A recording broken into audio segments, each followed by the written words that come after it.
This portion of Lifestyles is sponsored by Senior Connection.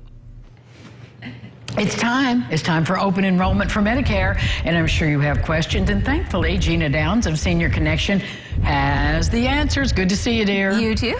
So when this rolled across my desk, I thought, well, we got to talk about this. What exactly is open enrollment for people who maybe are just getting on the cusp of coming in this direction with Medicare? So it's kind of a transition period, especially for people who have just aged into Medicare this year because they've just reviewed their plans, they've made a plan selection, and now we come into annual enrollment and they think, well, I just did everything, I don't need to do it again. They could be wrong, because the annual enrollment period is the time of year for people who are already on Medicare. They've got a Medicare plan, whether it's a drug plan or Medicare Advantage plan, and this is their opportunity to review it, change it, drop it, add coverage, all of that from October 15th to December 7th of every year, and then the plan changes take effect January 1. Okay. So, why is it only one time a year? I don't know. The government, they're dumb sometimes. She said that on live television. Well, I mean, it does seem odd to me. We can't do anything about that, so we'll just skip on over it. But. Yeah, they just keep it to one time a year. People can make changes if they have special enrollment reasons, such as they've moved out of their service area, or they have moved into or out of a skilled facility, or they qualify for Medicaid. So there are reasons that people could change their plan, but they really keep that major enrollment. This is what we call our tax season.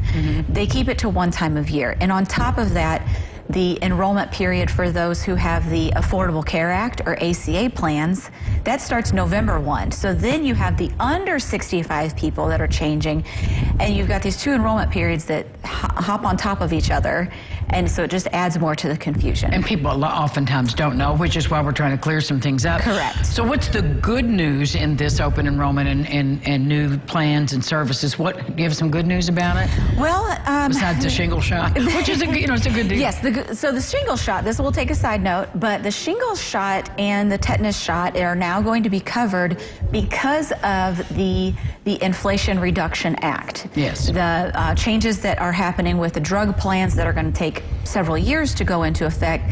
The shingle shot is something that will be covered as of next year for no deductible, no copayment. Just like the flu shot and many other vaccines that should have been covered in the beginning, shingles will now fall under that, and that can save people hundreds of dollars. Oh yes, and the shingle shots isn't it's a two series. It's a two. Yeah, usually it's a two series. It's a 6 month time frame, 6 months apart, and it can be, $170 per shot. So it's a very good addition on that. So as far as changes to annual enrollment period, the Medicare Advantage plans are where we see the biggest positive changes. The plans, especially in our area, continue to get stronger. We are expanding networks, we're adding benefits, ancillary coverage for the dental and the vision and hearing, gym memberships, Fitbits. Really? I mean, the plans add all of these extras in there because Medicare is paying them in advance.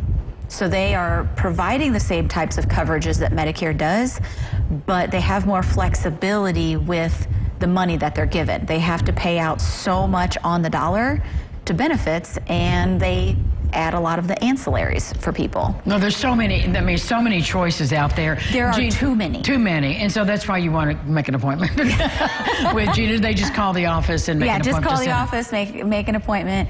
Last time I checked, there were 43 Medicare Advantage plans in our area, and every single one of them is different. There's no reason.